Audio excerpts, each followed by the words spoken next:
अच्छा स्वामी जी, देखिए बच्चे जो है जो कुछ सीखते हैं वो बड़ों से सीखते हैं, मोहब्बतें हो, नफरतें हो, अच्छी आदतें हो, बुरी आदतें हो।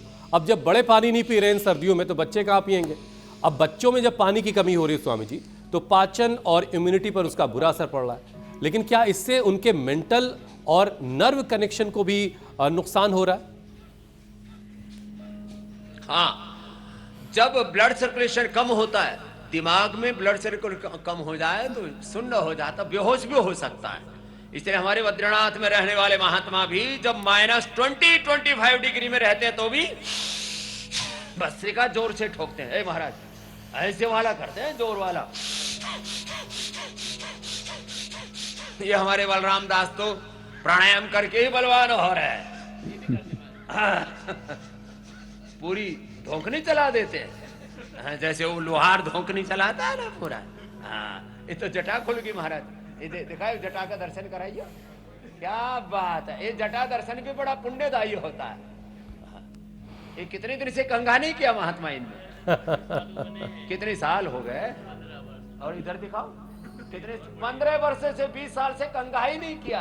अब हमको भी कंघा छोड़ना पड़ेगा तो हम भी जटाधारी हो जाएंगे।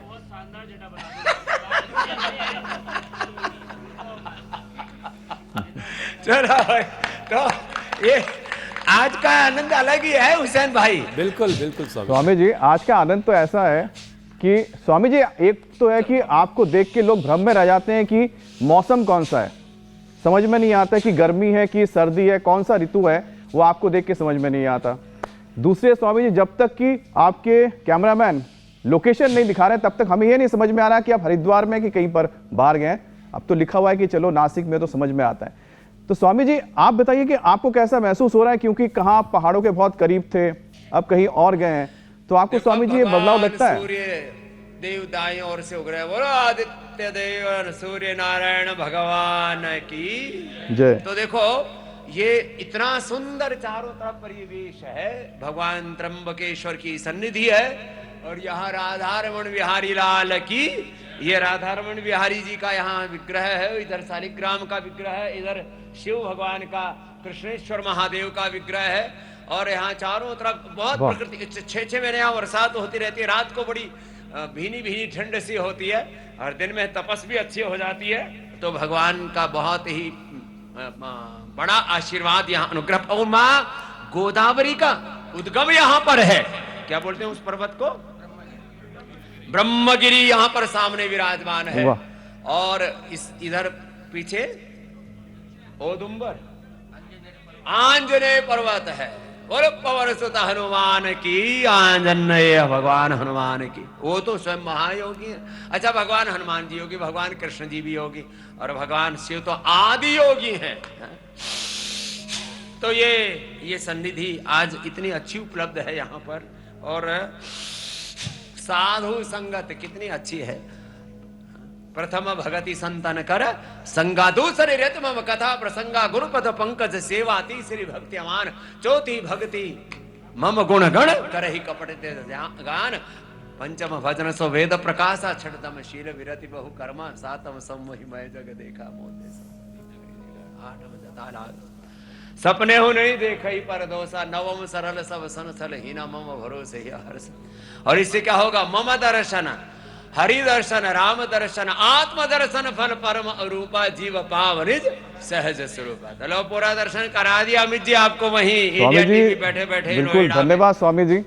आपके दर्शन हो गए, महात्माओं के दर्शन हो गए, तीर्थ के दर्शन हो गए, और मुझे लगता है कि आप जरूर शरीर को लेकर जो सोच रहे हैं उनको भी आपके दर्शन से हम मिलाते हैं। तो क्या स्वामी जी ये सच में है कि शरीर में पानी की कमी से मसल्स तक ऑक्सीजन और पोषण सही से नहीं पहुंचता है, जिससे थकान और कमजोरी जल्दी महसूस होती है स्वामी जी?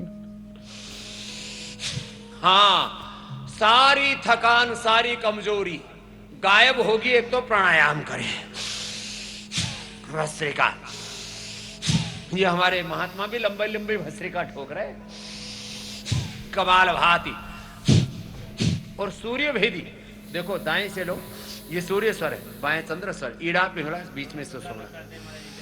दाएं से लिया, बाएं से छोड़ दिया। तो थोड़ा दूध में हल्दी, शिलाजीत, केसर, अश्वगंधा, शुंठी, तो ये सब लेने से ना पूरी गर्माहट रहती है और खून कहीं नहीं जमेगा। और त्रिफला तो अब जैसे किसी किसी का पेट में ही चक्का जाम सा रहता तो गोधन अर्क तेज गर्म पानी में डाल करके थोड़ा हनी मिला करके पी लो। और गोधन अर्क, हाँ गोधन तेज गर्म पानी। और सुनो, ये जो शरीर में गर्माहट रहती है ना, उसमें मुख्य भूमिका होती है हमारे मन के संकल्प की, जो हमेशा ये सोचते रहते हैं ना, ओह ठंड लगी ठंड लगी। ब्रेन को पॉजिटिव सिग्नलिंग दो, मेरे भीतर अपरिमित ऊर्जा है, तो फिर आपको ठंड नहीं लगेगी। 1 सेकंड के 1 लाख में हिस्से में, जो मैं बोल रहा था ना 37 ट्रिलियन सेल्स, वहां तक सिग्नलिंग पहुंच जाती है। Intracellular signalling, intracellular signalling, cell के अंदर 1 लाख से लेकर के 1 करोड़ तक एक सेल के अंदर गतिविधियां होती है, और सेल से बाहर फिर 37 ट्रिलियन सेल्स। और हमारे शरीर से, हमारे तन से, हमारे मन से, आत्मा से जो तरंगे निकलती हैं उनका पूरे ब्रह्मांड पर। तो अपनी पिंड और ब्रह्मांड की सारी सिग्नलिंग अच्छी करनी है, सिग्नल अच्छा मिलना चाहिए। इसलिए महात्माओं के दर्शन से ही पुण्य मिलता है, क्योंकि उनसे सकारात्मक ऊर्जा का प्रवाहमान होता है।